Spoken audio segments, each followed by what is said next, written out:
Hariom students, स्वागत है आपका free study bye Lodhi sir के यूट्यूब चैनल में। मैं कृपाल लोधी। दोस्तों, आज हम आपको लेकर के आए हैं एमपी पुलिस, एसएससी जीडी और रेलवे का बहुत ही इम्पोर्टेंट टॉपिक जो सामान्य विज्ञान के अंतर्गत आता है। इसका नाम है घर्षण, इंग्लिश में इसको फ्रिक्शन कहते हैं।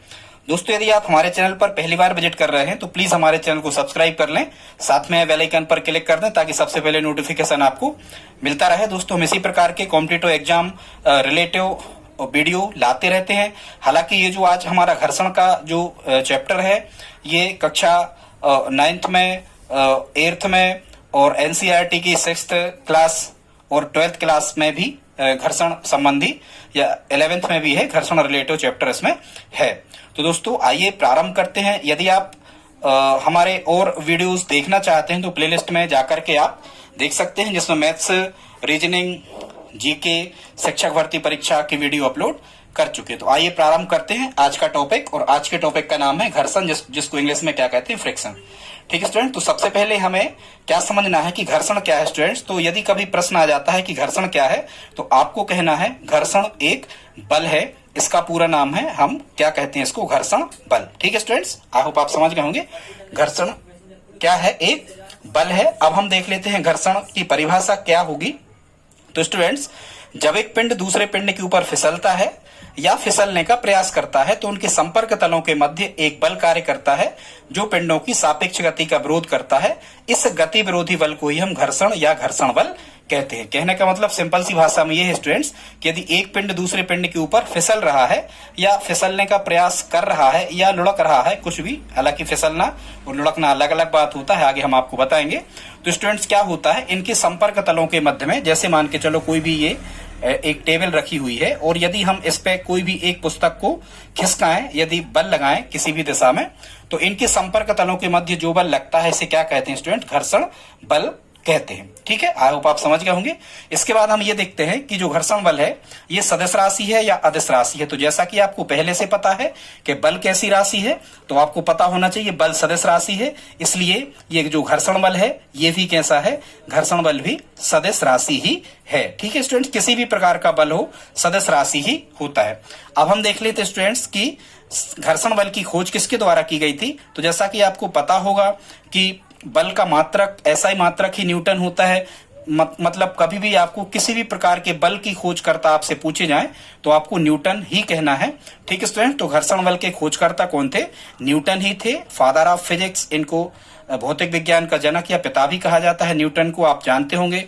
बल का या घर्षण बल का ऐसा ही मात्रक होता है स्टूडेंट्स न्यूटन, और घर्षण बल का सीजीएस मात्रक होता है डायन, या डायन कुछ भी आप कह सकते हो। यदि हम देखें स्टूडेंट्स की घर्षण बल का फार्मूला या सूत्र क्या होता है, तो ये सामान्य बल का जो फार्मूला होता है वही घर्षण बल का फार्मूला होता है। तो घर्षण बल का सूत्र होता है F बराबर ma, मतलब बल बराबर द्रव्यमान गुणा त्वरण। स्टूडेंट्स, यदि हम इसके विमीय सूत्र की बात करें तो बल का विमीय सूत्र ही समस्त प्रकार के बलों का विमीय सूत्र होता है। यदि हम कुछ ऊष्मामिति और चुंबक को छोड़ दें तो, ठीक है, तो इसका विमीय सूत्र क्या होता है, mL(T⁻²), ये बल का विमीय सूत्र होता है। ठीक है स्टूडेंट्स, अब हम देख लेते हैं कि घर्षण के कुछ उदाहरण क्या क्या हो सकते हैं। जैसे गेंद का रुकना, गेंद फेंकने पर रुक जाती है, हम तैर क्यों पाते हैं, हम चल कैसे पा रहे हैं, हम खड़े क्यों हो पा रहे हैं, ब्रेक लगने पर वाहनों का रुक जाना या किसी स्थान पर हमारा फिसलना। ठीक है, ये सब घर्षण के उदाहरणों के अंतर्गत आते हैं। आई होप आप समझ पा रहे होंगे। इसके बाद स्टूडेंट्स, कभी कभी आपसे पूछा जाता है कि घर्षण जो बल होता है इसकी दिशा क्या होती है। ठीक है स्टूडेंट्स, तो जैसे हम कहें कि एग्जाम्पल के द्वारा हम आपको बताएं, ये एक टेबल है और इस पर मान के चलो ये पुस्तक एक रखी हुई है। यदि हम इस पुस्तक पर बाह्य लगाते हैं इस दिशा में, ध्यान देना, ये बाह्य की दिशा है, मान के चलो हम इसे नाम देते हैं F1, ये बाह्य की दिशा है स्टूडेंट। तो जो घर्षण बल होता है, जैसे हम घर्षण बल को मान देते रहे F2, तो यदि F1 बाह्य है, किसी बाह्य स्रोत द्वारा ये लगाया जा रहा है इस ऊपर रखी वस्तु को खिसकाने के लिए, तो स्टूडेंट्स जो घर्षण बल होता है ये बाह्य बल के विपरीत दिशा में कार्य करता है। हमेशा याद रखना, बाह्य बल के विपरीत दिशा में ही लगता है घर्षण बल, माने जिस दिशा में बाह्य बल लगाया जा रहा है उसके विपरीत दिशा में हमेशा घर्षण बल कार्य करता है। ठीक है स्टूडेंट्स, तो ये घर्षण बल की क्या हो गई, दिशा हो गई। ठीक है, अब हम देख लेते हैं स्टूडेंट्स की घर्षण का कारण क्या होता है। तो घर्षण किस कारण से होता है, क्योंकि कई कई बार आपको दो प्रकार के प्रश्न पूछे जाते हैं। एक तो फैक्चुअल होते हैं स्टूडेंट्स, और जो दूसरे होते हैं कॉन्सेप्चुअल होते हैं। तो कॉन्सेप्चुअल का मतलब ये होता है कि यदि आपको पूरा कॉन्सेप्ट क्लियर होगा तो इनमें क्या सत्य है क्या असत्य है, इस प्रकार के प्रश्न आप आसानी से हल कर पा रहे होंगे। ठीक है स्टूडेंट, तो घर्षण का कारण क्या होता है? संसार में जितनी भी वस्तुएं पाई जाती हैं स्टूडेंट्स, तो उन वस्तुओं पर जो भी परत होती है, संसार की जितनी भी वस्तुएं पाई जाती हैं, उन वस्तुओं पर जितनी भी परतें होती हैं या जितनी भी वस्तुएं होती हैं स्टूडेंट्स, कोई भी वस्तु पूर्णतः चिकनी नहीं है। अर्थात संसार की कोई भी वस्तु पूर्णतः समतल नहीं है, और उनके समतल नहीं होने के कारण उनके अणु और परमाणु आपस में ही एक दूसरे का, मतलब दोनों वस्तुओं के जो अणु परमाणु होते हैं ये आपस में एक दूसरे का विरोध करते हैं। इनके विरोध के परिणाम स्वरूप एक दूसरे के मध्य अंतर ग्रंथन उत्पन्न हो जाता है और एक दूसरे का विरोध करने लगता है। इसी विरोधी बल के कारण घर्षण का अनुभव किया जा सकता है। आई होप आप समझ गए होंगे। ठीक है, अब हम देख लेते हैं स्टूडेंट घर्षण को कैसे कम किया जा सकता है, घर्षण को कम करने के उपाय, क्योंकि ये आपसे कभी कभी पूछे जाते हैं सत्य और असत्य आदि टाइप से। ठीक है स्टूडेंट, तो घर्षण को कम करने के उपाय क्या क्या है? मशीनों में तेल या ग्रीस यदि लगा दिया जाए तो घर्षण कम हो सकता है। कैरम बोर्ड पर यदि पाउडर छिड़क दिया जाता है या पाउडर लगा दिया जाता है तो भी घर्षण कम हो जाता है। तेल या स्नेहक लगाकर, ये ग्रीस आदि कोई चिकने पदार्थ लगाकर भी घर्षण को कम किया जा सकता है। सतह चिकनी कर देने पर या पेंट से या पॉलिश कर देने पर भी घर्षण को कम किया जा सकता है। मशीनों में वायल बेयरिंग का उपयोग करके, मतलब जो बेयरिंग होते हैं, तो मशीनों में बाल बेयरिंग का उपयोग करके भी घर्षण को कम किया जा सकता है। अन्य तरीके भी होते हैं पर ये इंपॉर्टेंट थे जो हमने आपको बता दिए। अब देख लेते हैं स्टूडेंट्स, कई कई बार आपसे पूछे जाते हैं घर्षण को बढ़ाने के उपाय, मतलब घर्षण आपको बढ़ाना है, कम हो गया है तो आप इसको कैसे बढ़ाओगे, क्योंकि कई कई बार घर्षण बढ़ाने भी पड़ते हैं, घर्षण को घटाना भी पड़ता है। स्टूडेंट्स ध्यान रखना, घर्षण एक आवश्यक बुराई है। आवश्यक का मतलब यह है कि कई जगह घर्षण उपयोगी भी होता है, और बुराई का मतलब यह है कि मशीनों के कल पुर्जे घिस जाते हैं, टायर हमारे घिस जाते हैं, हमें पैसा खर्च करके नए टायर वगैरह या पार्ट्स जो मशीनों के वाहनों के वो हमें खरीदना होते हैं घिस जाने के बाद, मतलब आवश्यक बुराई है। ठीक है स्टूडेंट, घर्षण उतना ही जरूरी भी है और उतना भी जरूरी नहीं है, इसका मतलब है घर्षण एक आवश्यक बुराई है। ठीक है स्टूडेंट्स, अब हम देख लेते हैं घर्षण बढ़ाने के उपाय। तो मिट्टी या अन्य सूखे पदार्थ लगाना, जैसे खिलाड़ी वगैरह होते हैं तो ये हाथों में मिट्टी या अन्य सूखे पदार्थ लगा लेते हैं घर्षण बढ़ाने के लिए। गाड़ियों में ब्रेक पैड बनाए जाते हैं। ठीक है, ब्रेक पैड मतलब ब्रेक डिस्क बनाई जाती हैं, जो रगड़न होती है, घर्षण होता है तो ब्रेक लग जाते हैं। पहियों में गड्ढे बनाकर, या हम कहें कि जूतों में उनके खांचे बनाकर घर्षण बढ़ाने के लिए, जूते फिसल न जाए, पहिया फिसल ना जाए सड़क से, तो गड्ढे उनमें खांचे बनाए जाते हैं, जूतों में खांचे बनाए जाते हैं, या फिर तल को असमतल कर कर भी घर्षण को बढ़ाया जा सकता है। ठीक है स्टूडेंट्स, अब हम देख लेते हैं घर्षण से लाभ, घर्षण से हमें क्या क्या लाभ हो सकते हैं या क्या क्या फायदे घर्षण से होते हैं। तो सबसे पहले तो हम सीधे खड़े हो पा रहे हैं, ये घर्षण के कारण ही हम खड़े हो पा रहे हैं। कील ठोकने में हम चल पाते हैं, घर्षण के कारण ही हम चल पाते हैं। वाहन रुक पाते हैं, घर्षण के कारण ही रुक पाते हैं। वस्तुएं एक दूसरे को पकड़ लेती हैं, घर्षण के कारण ही ऐसा संभव होता है। हम चाक से लिख पाते हैं, या पेन से हम कागज पर लिखते हैं, या पेंसिल से हम कागज पर लिख पाते हैं, ये भी घर्षण के कारण ही संभव होता है। स्टूडेंट्स, ढलान पर चढ़ना या उतरना, ये भी घर्षण के कारण ही संभव हो पाता है। ठीक स्टूडेंट्स, ऐसे बहुत से कारण होते हैं जो हम केवल घर्षण के कारण ही कर पाते हैं। घोड़ा शून्य आकाश में गाड़ी नहीं खींच सकता क्योंकि उसे घर्षण बल नहीं मिल रहा होता है। स्टूडेंट्स, ऐसी बहुत सारी बातें होती हैं। ठीक है, टायर जो होते हैं वो सड़क को पकड़ के रखते हैं, वो घर्षण के कारण रखते हैं, फिसलते नहीं है वाहन हमारे।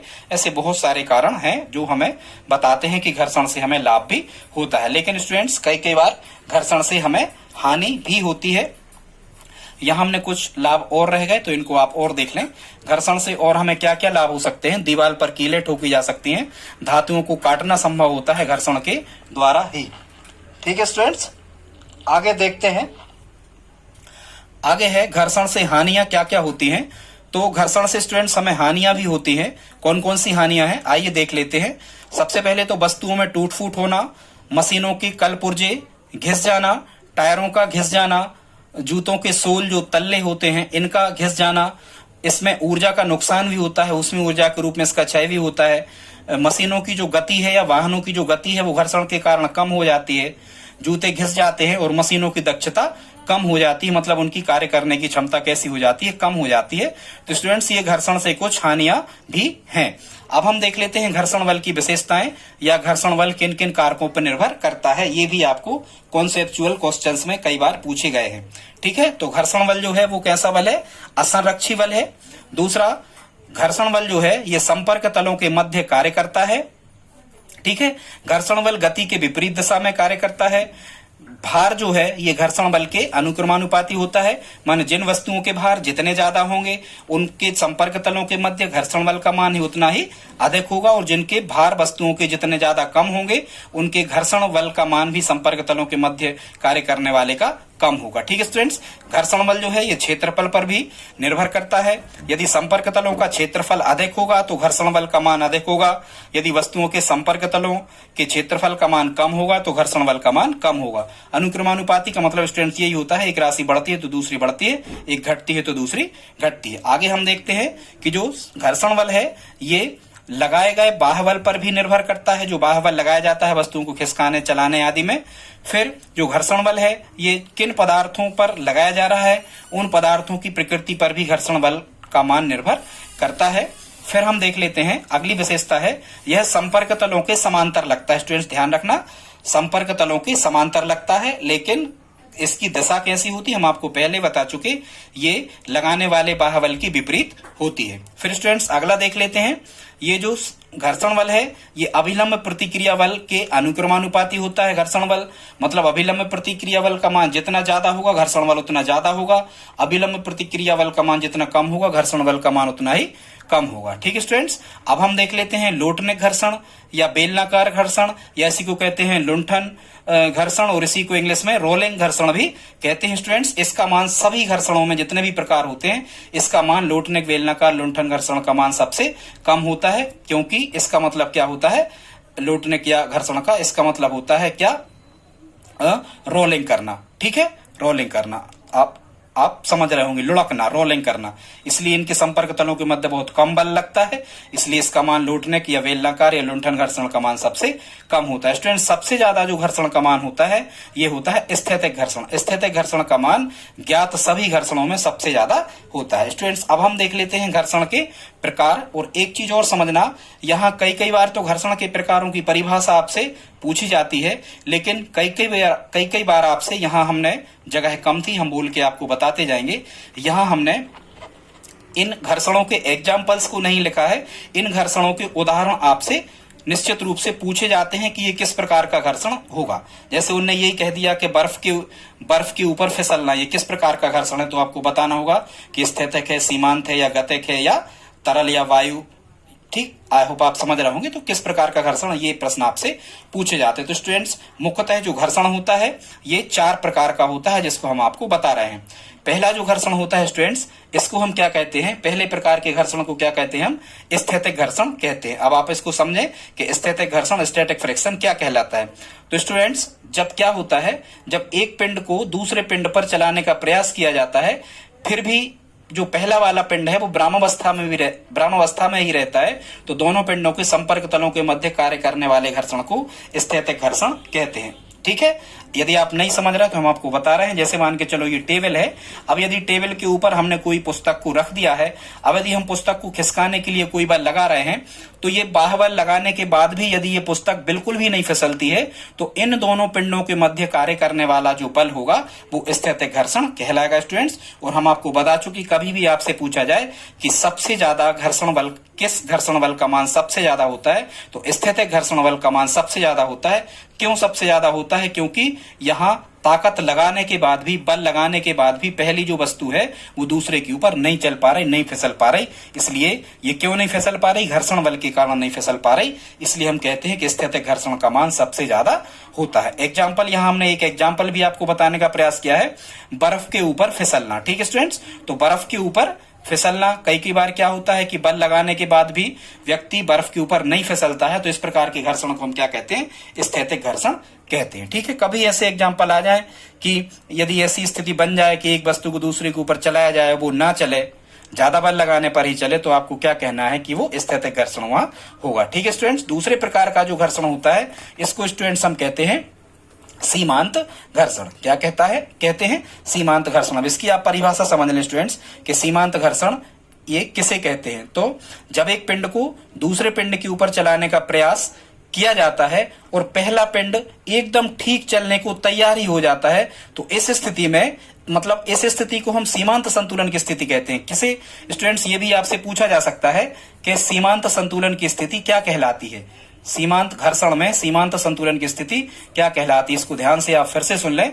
जब एक पिंड को दूसरे पिंड के ऊपर चलाया जाता है या चलाने का प्रयास किया जाता है, तो जब दूसरा वाला पिंड पहले पिंड के ऊपर एकदम चलने को तैयार ही हो जाता है, ठीक है स्टूडेंट्स, एकदम चलने को तैयारी हो जाता है, तो उस घर्षण को हम क्या कहते हैं, मतलब उस संतुलन को हम क्या कहते हैं, सीमांत संतुलन।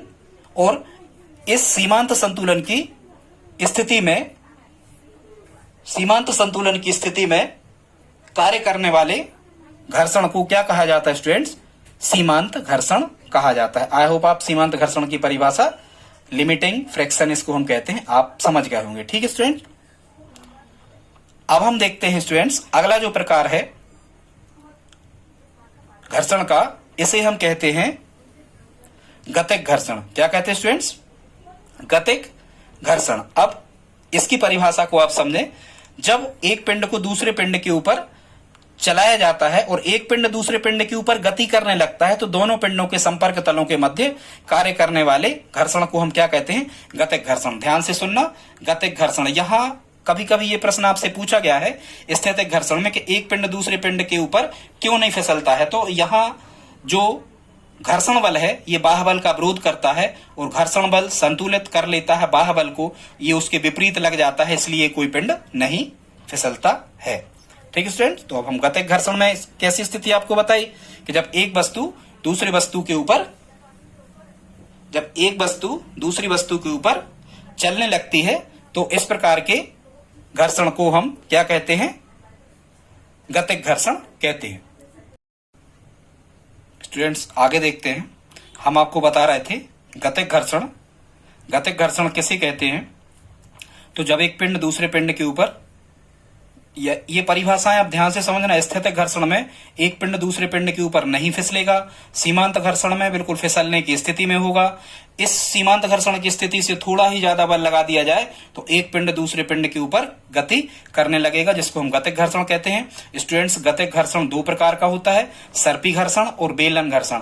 कभी आपसे यदि ऐसा प्रश्न पूछा जाए कि सर्पी घर्षण और बेलन घर्षण किस प्रकार के घर्षण के प्रकार हैं, ये किस प्रकार का प्रकार है, तो आपको कहना गतिक घर्षण। ठीक है स्टूडेंट्स, सर्पी घर्षण को सी मतलब सा या ऐसा आप अर्थ निकालना, तो सर्पी घर्षण को सी घर्षण भी कहते हैं। सर्पी घर्षण या सी घर्षण का अर्थ क्या होता है स्टूडेंट्स, जब एक पिंड दूसरे पिंड के ऊपर फिसलता है। जरा ध्यान से सुनना, फिसलना और लुढ़कना में अंतर है। जब एक पिंड दूसरे पिंड के ऊपर फिसलता है तो दोनों पिंडों के संपर्क तलों के मध्य कार्य करने वाले घर्षण को क्या कहते हैं, हम सर्पी घर्षण कहते हैं। सर्पी घर्षण, सर्पी मतलब सरकना। ध्यान से सुनना, सर्पी मतलब क्या, सर्पी का मतलब होता क्या, सरकना। सर्पी का मतलब होगा सरकना या फिसलना। जैसे पुस्तक को यदि टेबल के ऊपर सरकाया जाए या फिसलाया जाए, ठीक है, तो पुस्तक और टेबल के संपर्क तलों के मध्य कार्य करने वाले बल को हम क्या कहते हैं, सर्पी घर्षण कहते हैं स्टूडेंट। ठीक है, अब आप ध्यान रखना, यहां से कई एग्जाम्पल बनते हैं, पर जहां भी सरकना या फिसलने की स्थिति हो तो आप सर्पी घर्षण कहना। अब स्टूडेंट्स गतिक घर्षण का दूसरा जो प्रकार होता है ये होता है बेलन घर्षण। इसको रोलिंग घर्षण इंग्लिश में कहते हैं, बाकी इसके कई नाम है।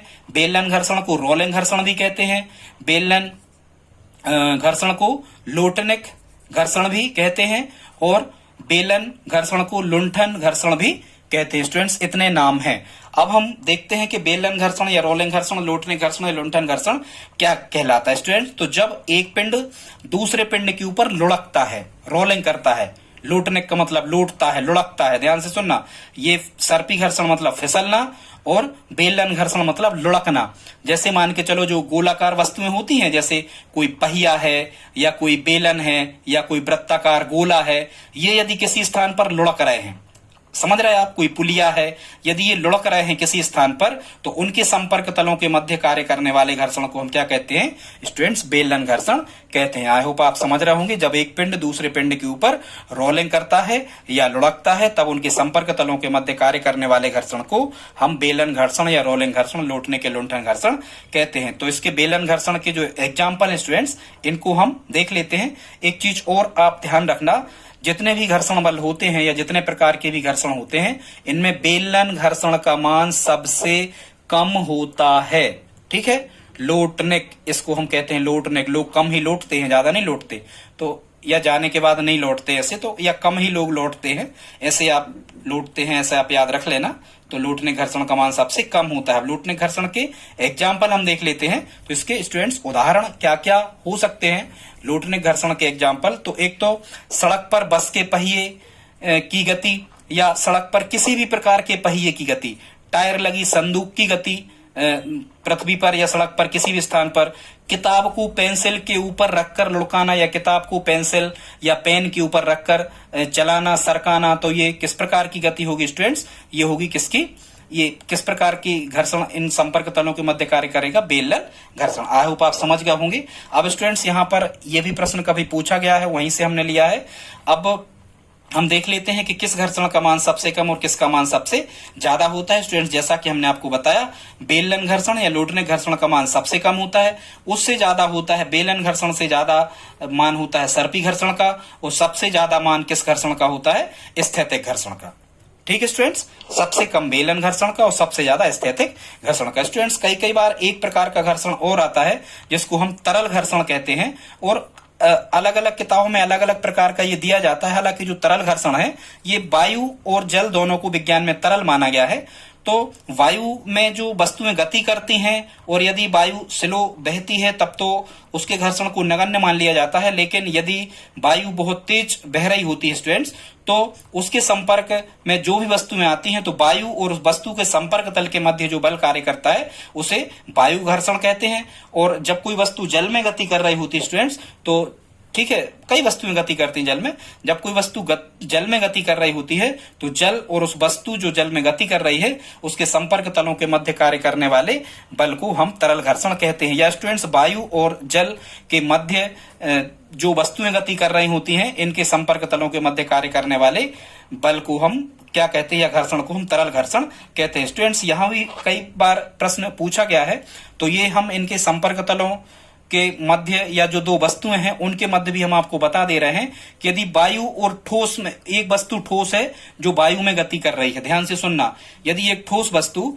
जो वायु में गति कर रही है तो इनके मध्य जो घर्षण बल लगेगा वायु और किसी ठोस के मध्य, इसका मान सबसे कम होता है स्टूडेंट्स। और जब एक ठोस के ऊपर, जब एक ठोस को ही सरकाया जाता है या फिसलाया जाता है, तो एक ठोस और एक ठोस के मध्य जो घर्षण होता है इसका मान सबसे ज्यादा होता है, और द्रव के मध्य जो घर्षण बल होता है वो वायु ठोस से ज्यादा और ठोस के मध्य घर्षण बल से कम होता है। ठीक है स्टूडेंट्स, तो यदि आपने यहां तक हमारा वीडियो देखा हो तो प्लीज हमारे वीडियो को लाइक कर दें। इसी प्रकार के इंपॉर्टेंट वीडियोस हम आपको लाते रहते हैं, आप हमारी प्लेलिस्ट में जाकर के चेक कर सकते हैं, देख सकते हैं। दोस्तों यदि आप हमारी हेल्प करना चाहते हैं तो प्लीज इस वीडियो को अपने दोस्तों के साथ में स्टडी ग्रुप में शेयर जरूर करें, लाइक तो कर ही दें। ठीक है दोस्तों, मिलते हैं अगली वीडियो में, तब तक के लिए जय हिंद जय भारत।